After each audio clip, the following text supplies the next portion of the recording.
नमस्कार दोस्तों, good morning. कैसे हैं दोस्तों आप सब? आई होप आप सब बहुत अच्छे होंगे, स्वस्थ होंगे एंड मस्त होंगे। दोस्तों, सबसे पहले happy Holi to all of you. जो भी त्यौहार है दोस्तों, आप बहुत अच्छे से एंजॉय करें अपनी फैमिली के साथ में, अपनी फ्रेंड्स के साथ में, और खूब खूब सारा एंजॉय करें। दोस्तों, ये दिन है आज का, यानी संडे का। यहाँ दोस्तों मैं अपना सारा काम फिनिश करके और थोड़ा सा लंच के साथ एंजॉय करके यहाँ मैं अपनी पढ़ाई करने के लिए बैठ गई थी, है ना। अब दोस्तों एक्चुअल में क्या हुआ है कि जो स्टडी है वो हमारे एक डेली रूटीन में शामिल हो चुकी है। और अगर हम जिस दिन मैं स्टडी नहीं करती हूँ ना दोस्तों, बहुत ही ज़्यादा अजीब सा लगता है। तो जितना भी मुझे टाइम मिल पाता है, ज़्यादा टाइम नहीं मिल पाता है, तो मैं एमसीक्यू सॉल्व कर लेती हूँ, अपना पुराना वाला रिवाइज़ कर लेती हूँ। दोस्तों अब एक पढ़ाई की बहुत ज़्यादा आदत सी हो गई है। बिना स्टडी के अब रहा नहीं जाता। तो दिमाग में सोते टाइम, उठते टाइम, जो भी आप काम कर रहे हो उस टाइम पे ऑलवेज़ दिमाग में स्टडी रहती है कि हाँ, अपना जो सिलेबस है वो जल्द से जल्द दोस्तों कंप्लीट करना है। दोस्तों आप लोगों के बहुत ज़्यादा अच्छे-अच्छे कमेंट आ रहे हैं, जिन्हें देख के मुझे बहुत ज़्यादा खुशी मिलती है और मुझे बहुत ज़्यादा अच्छा लगता है दोस्तों कि आप मेरे व्लॉग्स को इतने ज़्यादा पसंद कर रहे हैं और मेरे व्लॉग्स देख के आप सबको इतना ज़्यादा मोटिवेशन मिलता है दोस्तों। Thanks to all of you. और जो आपके बहुत प्यारे-प्यारे कमेंट होते हैं दोस्तों, उन्हें रीड करके भी मुझे बहुत ज़्यादा अच्छा फ़ील होता है और मुझे भी बहुत ज़्यादा मोटिवेशन मिलती है दोस्तों। मैं लिटरली बता रही हूँ, मैंने आफ्टर मैरिज स्टडी मैं करती थी शादी से पहले, लेकिन शादी के बाद में मैंने बिल्कुल अपनी स्टडी छोड़ दी थी। और वंश होने के बाद में तो आपको पता ही है, बच्चे होने के बाद में रिस्पॉन्सिबिलिटीज़ बहुत ज़्यादा हो जाती हैं। तो मतलब मैंने लास्ट अगर 6 टू 7 ईयर की मैं बात करूँ, तो जितनी मैंने जैन लास्ट से फ़ेब मार्च में जितनी मैंने अपनी स्टडी को किया है और जितना मैंने अपना एक शेड्यूल बनाया है, एक इंटरेस्ट डेवलप किया है, उतना मैंने लास्ट 6 टू 7 ईयर में बिल्कुल नहीं कर पाई हूँ। दोस्तों ये सारी चीज़ें पॉसिबल हो पाई हैं आप लोगों की वजह से। तो thanks to all of you दोस्तों। एक मेरे सब्सक्राइबर हैं जिनका मुझे एक कमेंट आया था कि आपको देख के बहुत ज़्यादा मोटिवेशन मिलता है और इस बार तो व्याख्याता बन के रहेंगे और अपनी जो मोहर है वो लेकर रहेंगे। दोस्तों इतना ज़्यादा, मतलब मैं बता नहीं सकती आपको, इतना ज़्यादा मुझे अच्छा लगा वो कमेंट देख के। मतलब सच बताऊँ ना तो मेरी आँखों में मतलब ऐसे नम सी हो गई थी मेरी आँखें उस कमेंट को देख के, कि सच में मतलब मैं अपने व्लॉग के थ्रू आप लोगों की लाइफ़ में, आप लोगों की स्टडी में इतना ज़्यादा मोटिवेशन ऐड कर पा रही हूँ। लिटरली दोस्तों मैं दिल से सब लोगों को थैंक यू कहना चाहूँगी।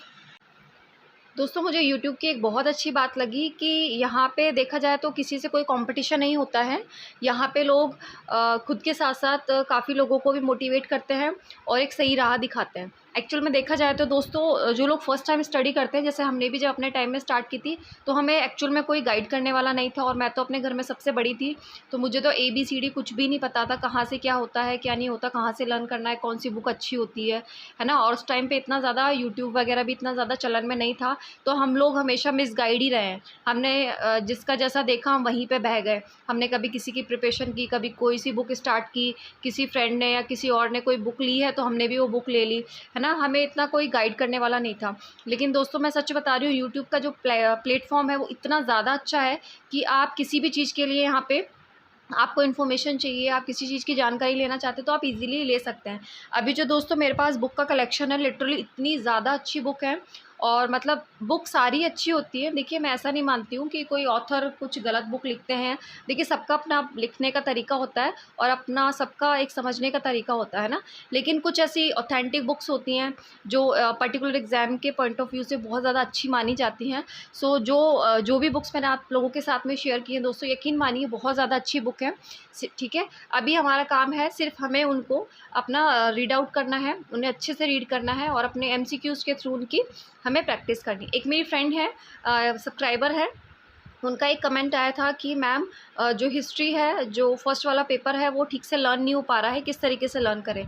तो जैसा कि मैंने आपको पहले भी बताया है कि जो भी चीज़ आपको लर्न नहीं हो रही है, तो फर्स्ट ऑफ ऑल तो फर्स्ट टाइम में मत सोचिए कि आपको एकदम से ही कोई रीड करने पे आपको लर्न हो जाएगा। बिल्कुल भी नहीं होगा, 1% भी नहीं होगा, ठीक है।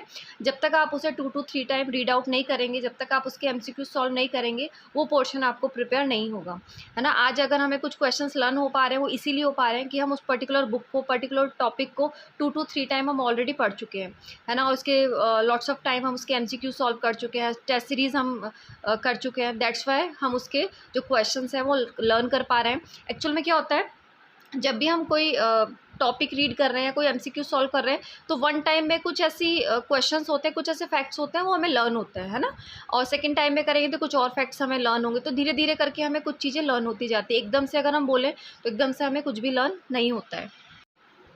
कुछ ऐसे सब्सक्राइबर हैं दोस्तों जो फ्रिक्वेंटली सेम ही क्वेश्चंस पूछे जा रहे हैं, जो मैं ऑलरेडी बहुत बार बता चुकी हूँ। आई डोंट थिंक कि मुझे बता के आप लोगों का टाइम वेस्ट करना चाहिए। तो प्लीज़ जो चीज़ें मैं बता चुकी हूँ और वो सिर्फ सेम ही है, सब्सक्राइबर जो एक ही चीज़ को बार बार पूछे जा रहे हैं कि आपकी एज कितनी है और आपने रीड का जो पेपर था वो कौन से सब्जेक्ट उसमें लिया है एंड ऑल। तो मैं सब कुछ आप लोगों के साथ में डिस्कस कर चुकी हूँ। सो आई डोंट थिंक कि मुझे वापस से डिस्कस करके आप लोगों का और मेरा खुद का टाइम वेस्ट करना चाहिए। मेरी आप लोगों से रिक्वेस्ट है कि प्लीज़ अगर आप पुराने मेरे सब्सक्राइबर हैं तो सेम चीज़ों को बार बार ना पूछें और टाइम वेस्ट ना करें। देखिए दोस्तों, सफलता पाने का जो एक हमारा जर्नी होती है, जो एक यात्रा होती है दोस्तों, वो एक दिन की नहीं होती है।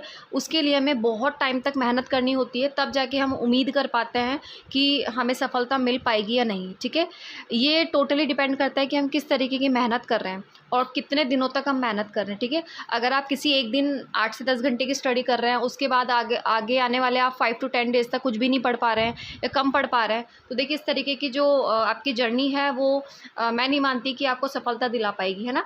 तो मेरा ये मानना है कि चाहे आप कम पढ़ रहे हैं लेकिन आप कंटिन्यूसली पढ़िए, है। आपकी जो स्टडी है उसमें आप कंटिन्यूटी रखिए कि आप जो भी पढ़ रहे हैं, जितना भी टाइम मिल पा रहा है नहीं मिल पा रहा है, लेकिन आप डेली पढ़िए। ठीक है, डेली पढ़ने से क्या रहेगा कि एक आपका रूटीन बनेगा। ठीक है, एक आपके जो सब्जेक्ट्स हैं उस पर आपके पकड़ बनेगी। ठीक है, तो ये छोटी छोटी चीज़ें हैं, ये आपके लिए बहुत ज़्यादा इंपॉर्टेंट है। इन्हीं सब चीज़ों को हमें ध्यान में रख के अपनी स्टडी को दोस्तों कंटिन्यू करना है।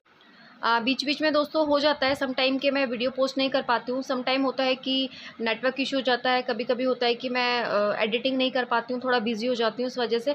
बट ऐसा नहीं होता है कि उस दौरान मैं अपनी स्टडी नहीं करती हूँ। मेरी स्टडी ऑलवेज़ मतलब कंटिन्यू मैं करती रहती हूँ जितना भी मुझे टाइम मिलता है। ठीक है, अभी तो काफ़ी अच्छा खासा टाइम है, तो काफ़ी अच्छा खासा मैं अभी अपना कवर अप कर लेती हूँ। आफ्टर 1 अप्रैल तो बच्चों के ट्यूशन्स भी स्टार्ट हो जाएंगे और वंश का जो स्कूल है वो भी 4 अप्रैल से स्टार्ट हो जाएगा। तो जब मैं उतना ज़्यादा टाइम नहीं दे पाऊँगी जितना मुझे अभी मिल पा रहा है।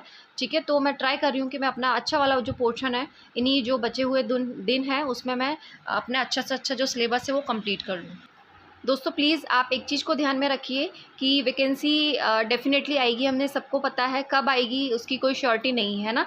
लेकिन आप अपने दिमाग में सिर्फ एक बात याद रखिए कि आपको इसके अलावा कोई और एग्ज़ाम नहीं देना है। मतलब आई मीन टू से कि इसके बाद आपको एग्ज़ाम नहीं देना है। आप इस एग्ज़ाम की इतनी ज़्यादा अच्छे से तैयारी कीजिए कि आप इसमें सेलेक्ट हो पाएँ, है ना। जितनी भी वैकेंसियाँ हैं आप अपनी एक सीट ज़रूर पक्की रखिए, आप इस लेवल की अपनी तैयारी करिए। ठीक है, चाहे आपको जो भी एडजस्टमेंट करने पड़े, जो भी आपको कॉम्प्रोमाइज़ करने पड़े, आप करिए। ठीक है, मैं तो बोलती हूँ अगर एक टाइम खाना खाना पड़ रहा है तो प्लीज़ आप खाइए।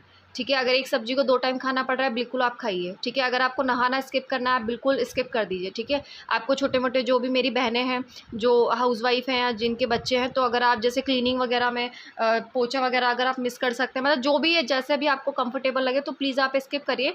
लेकिन आप अपनी स्टडी को इतने ज़ोरों शोरों से करिए कि आपकी जो एक सीट है वो डेफिनेटली पक्की हो जाए और इस आने वाली वैकेंसी में, चाहे वो कभी भी आए, 2024 में आए, 2025 में आए, आपकी एक सीट जो है वो इस लेवल की तैयारी करिए कि वो सीट आपके लिए एक पक्की रहे, है ना दोस्तों। क्योंकि मैंने आपके साथ पहले भी शेयर किया है दोस्तों, क्योंकि एक वैकेंसी को आने में, उसके फॉर्म्स फिलअप होने में और उसके एग्ज़ाम्स होने में, फाइनल रिज़ल्ट आने में, मतलब आप ये मान लीजिए 3 to 4 ईयर का टाइम लग जाता है। ठीक है, बीच में फिर आपके इलेक्शंस वगैरह भी आ जाते हैं। ठीक है, सम टाइम होता है कि कुछ लीक वगैरह हो गए एग्ज़ाम तो कैंसिल वगैरह हो जाते हैं, तो बहुत सारी हर्डल्स आती रहती है। तो इसलिए आप इस तरीके की अपनी प्रिपरेशन रखिए कि अगर आपको एक्चुअल में जॉब चाहिए तो ये वाली जो जॉब वैकेंसी आएगी उसमें आपकी एक सीट पक्की हो, तो इस लेवल की तैयारी करिए दोस्तों। आई होप दोस्तों ये वीडियो आपको पसंद आया होगा और ये आपको मोटिवेट करने में काफ़ी हेल्पफुल रहेगा दोस्तों। अगर इसमें कोई भी बात आपको मोटिवेट करती है दोस्तों तो प्लीज़ इसी तरीके से मेरे व्लॉग्स पे बने रहें आगे आने वाले व्लॉग्स में, और इसी तरीके से मेरे व्लॉग्स को लाइक करें, सब्सक्राइब करें दोस्तों, ज़्यादा से ज़्यादा शेयर करें। जय श्री राम दोस्तों, नमस्कार, हैप्पी होली।